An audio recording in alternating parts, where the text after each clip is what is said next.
कांदा पेरणी यंत्र हाताच्या सहाय्याने आपण कांद्याची पेरणी करू शकतात. आपण बघून राहिले कांदा पेरणी मशीन.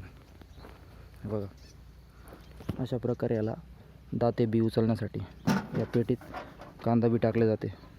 इथे सगळ्या प्रकारची सेटिंग दिलेली आहे. प्रत्येक प्रकारच्या पिकाची कशी लागवड करायची, कोणत्या सेटिंगवर कोणते बिल वापरायचे, सगळी माहिती याच्यात दिलेली आहे. आता मी तुम्हाला प्रत्यक्ष करून दाखवतो. खरं चालू अशा प्रकारे बी एक एक पाईपामध्ये पडत समांतर अंतरात सारखी पेरले जाते. मागे या पाईपाच्या सहाय्याने सपाट करण्याचे काम केले जाते. बघा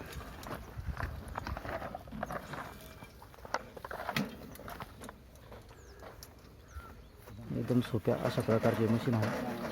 आपण बघू शकतो. हा पूर्ण प्लॉट आता आपण याच्या सहाय्यानेच कांद्याच्या बियाण्याची पेरणी केलेली आहे. बघा बियाणे कमी लागते आणि प्रत्येक बी हे जमिनीच्या खाली व्यवस्थित अंतरावर पडते. थँक्यू.